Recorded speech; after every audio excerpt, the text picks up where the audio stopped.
Olá pessoal, tudo jóia com vocês? Hoje nós vamos falar um pouquinho sobre a formação territorial do Brasil.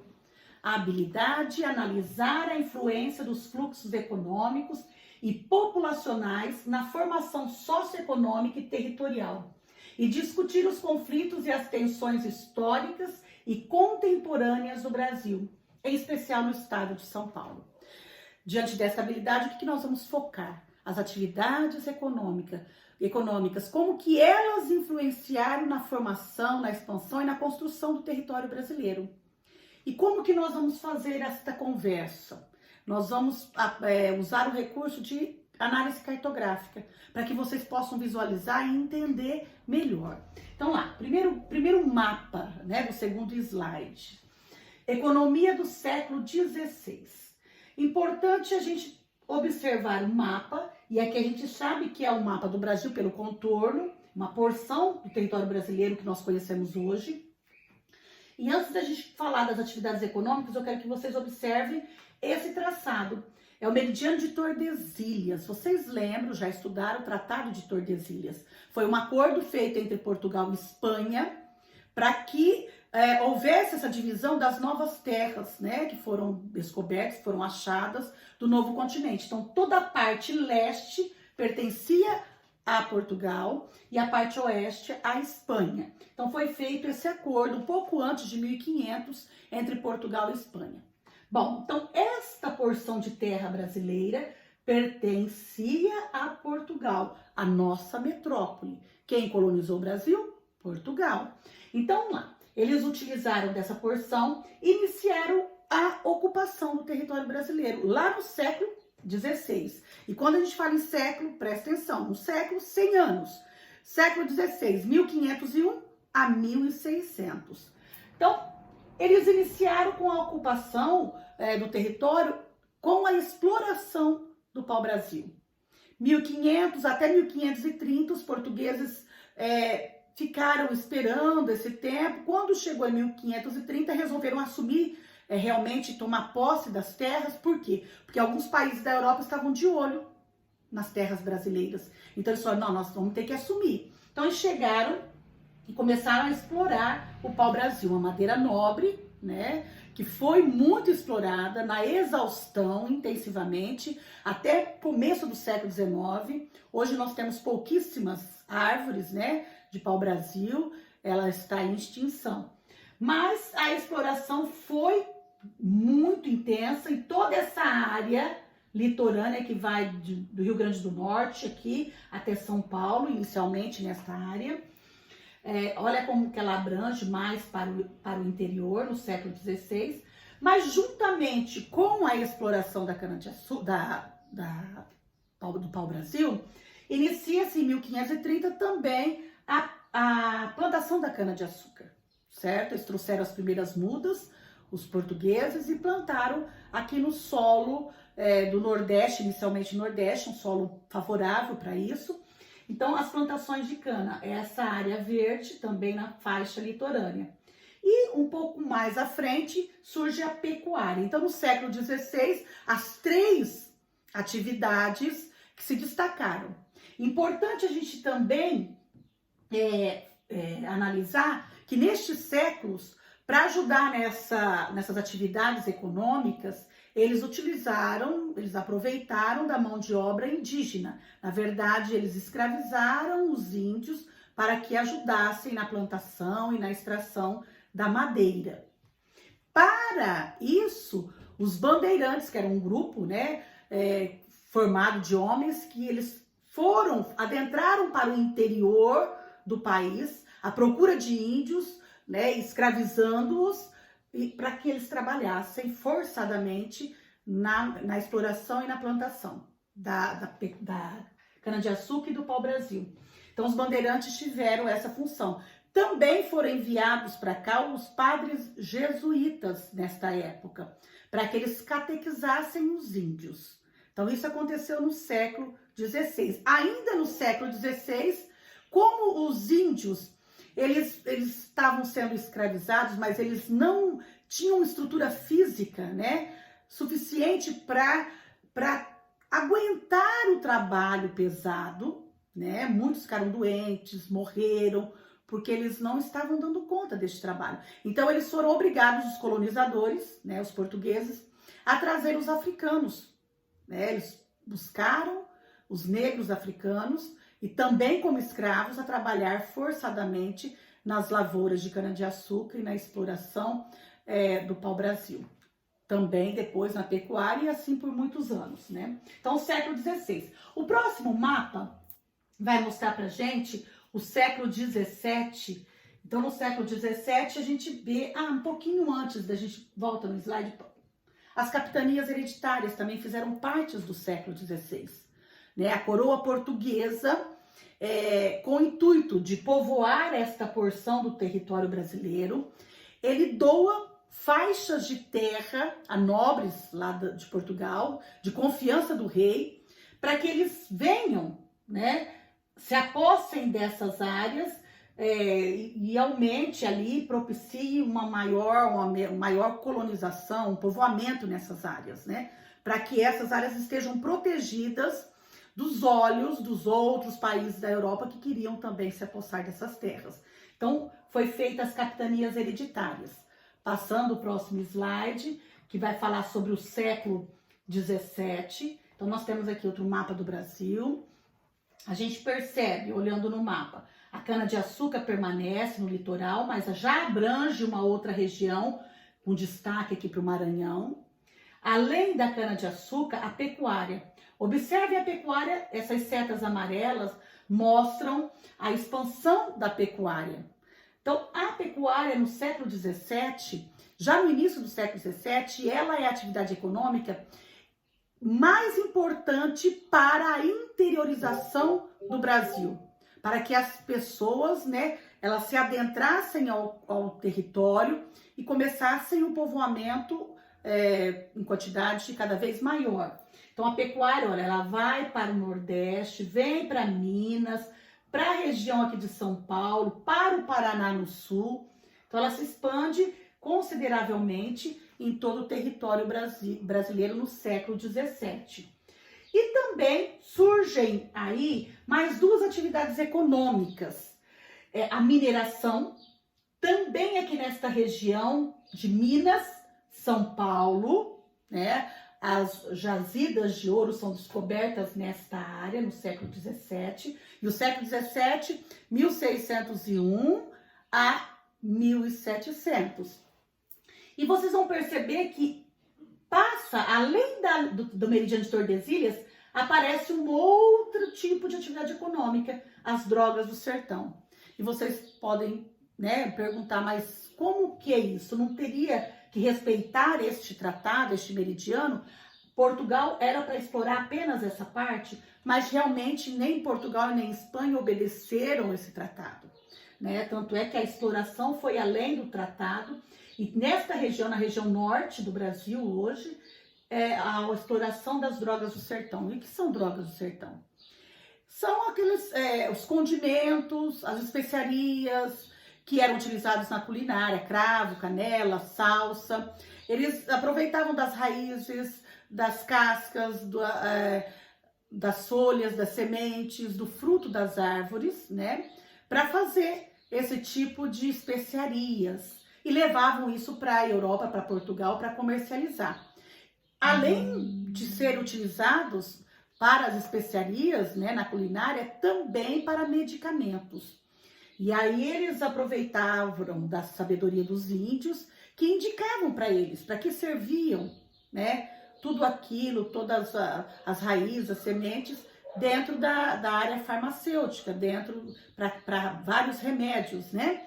Então, foi muito explorado no século XVII as drogas do sertão. Bom, então aqui a gente percebe claramente no mapa que os povoamentos que começam a surgir em 1530, no século XVI, eles vão se expandindo à medida que a economia se expande. Por isso que é importante a gente entender essa relação. Quanto mais a economia se desenvolvia, mais o povoamento, o desenvolvimento do país também se desenvolvia. Bom, no século XVII, temos aí a mineração, o ouro, tá?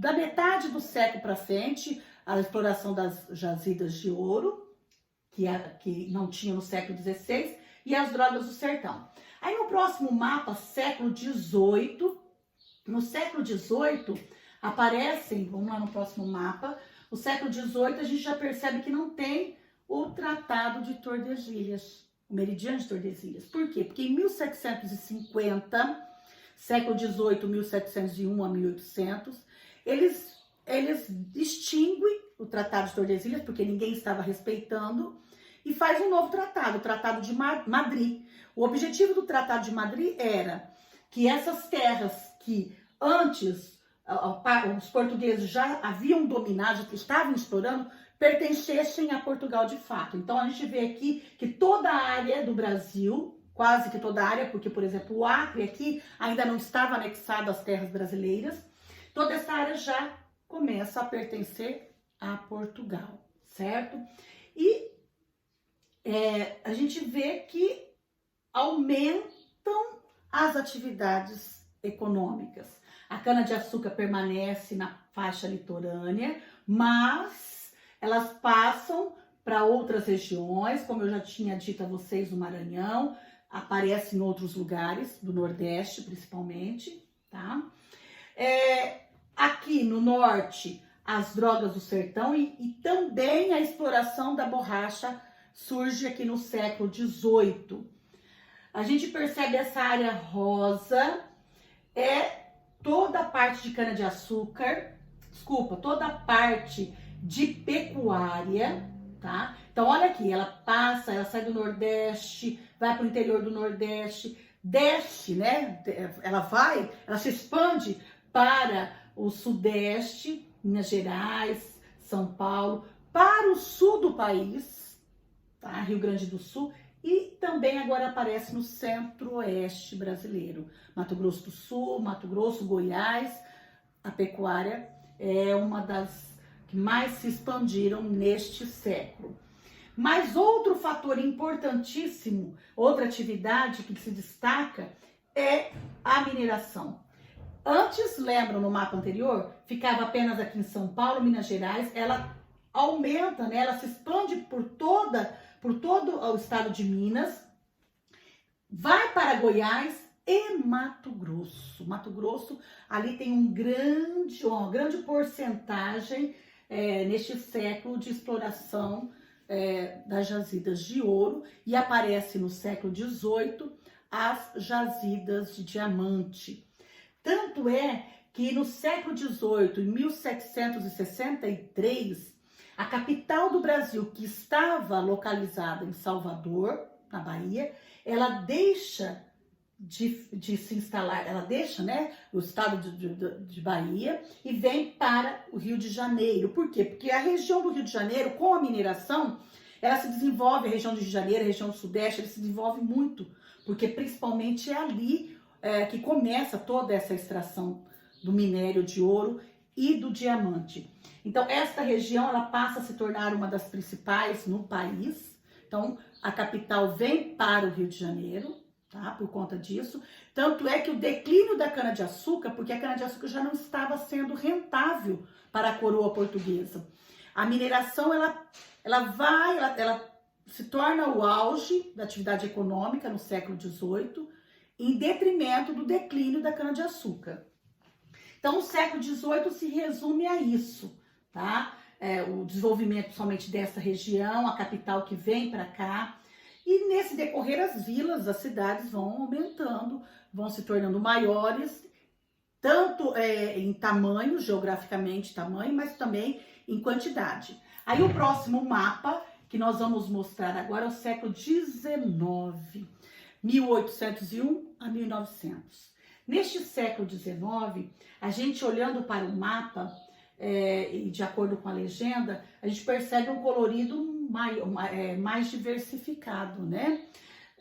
Outras culturas aparecem, vão se desenvolvendo, vão se destacando no território brasileiro. No finalzinho já do século XVIII e começo do século XIX, uma cultura se destaca entre todas, que foi a plantação e a produção do café. Tanto é que no século XIX foi um produto que mais foi exportado, né? Então foi muito significativo e relevante a produção do café no século XIX.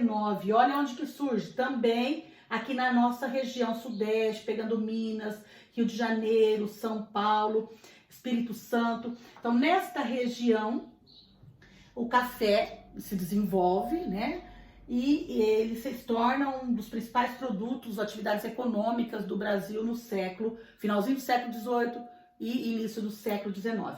Mas permanecem, né? Aí nós temos a pecuária, que vai se expandindo mais, as drogas do sertão, a cana-de-açúcar, o ouro, o diamante, surge aí o cacau, o mate, né? Surge nesta época também. O algodão, que já surgiu no século XVIII, permanece neste século como atividade econômica. Um outro ponto importante dizer é que no século XIX, também no início, surgem as primeiras indústrias no Brasil. Vocês perceberam que o século XVI, o século XVII, o século XVIII, a atividade econômica do Brasil era apenas no setor primário, que é a agricultura, a pecuária e o extrativismo. Ela se desenvolvia apenas dentro desse setor. Mas no século XIX aparece o setor secundário, né? E depois, mais para o final, o setor terciário. Vocês já estudaram sobre os setores da economia, né? Então, o setor secundário, indústria, construção civil, elas começam a se desenvolver no início do século XIX. Mas ainda, né, até metade do século XIX, o grande destaque é do setor primário. Então, vamos lá. Então, esse é um mapa, né, do século XIX, destacando as atividades econômicas. Depois, na atualidade, e nós vamos passar para o próximo slide, nós temos aí o século... importante dizer a vocês, o século XIX também é muito importante porque ali, no início do século XIX, 1800, bem no início, a família real vem para o Brasil, morar de forma permanente por um tempo, mas vem para o Brasil. 1822, a independência do Brasil. Deixamos de ser colônia de Portugal. Em 1888, a abolição dos escravos. Então, foi um século que marcou com grandes acontecimentos importantes, né, para o Brasil, para a economia do Brasil, né, a independência política, administrativa do Brasil, certo? E aí, depois do século XX, vai ter uma imensa diversidade de culturas, né, na área agrícola, na pecuária, um desenvolvimento, a tecnologia chega e vai desenvolvendo tudo, né? O Brasil, ele passa, a economia deixa de ser apenas do setor primário e se desenvolve muito secundário e o terciário, né? E aí vai se desenvolvendo. Mas é importante dizer que hoje o Brasil ele se destaca em primeiro lugar no mundo na produção de cana-de-açúcar, café e laranja. É o primeiro. Segundo lugar do mundo em produção, Brasil, soja, fumo e carne bovina. E ele ocupa também a terceira posição mundial no milho, na produção de milho. Então hoje, apesar do Brasil, nós vamos mostrar isso no próximo slide, apesar do Brasil ele se destacar, ou ter uma população economicamente ativa, principalmente no setor terciário, o setor primário é muito importante e relevante para a economia do Brasil, tá? 20,9% da população economicamente ativa está aqui, 19,2% no secundário e 59,9% no setor terciário, tá? Que são os bens de serviço, o comércio, a maior parte da população, certo? Pessoal, quis fazer um complemento do que nós estamos vendo, do que vocês estão assistindo no Centro de Mídias, né? Das aulas da semana passada, das atividades que eu estou enviando para vocês. Espero ter colaborado. Qualquer dúvida, vocês podem enviar mensagens para a professora, que eu esclarecerei com certeza para vocês. Um grande abraço, saudades e logo estaremos juntos. Um beijo!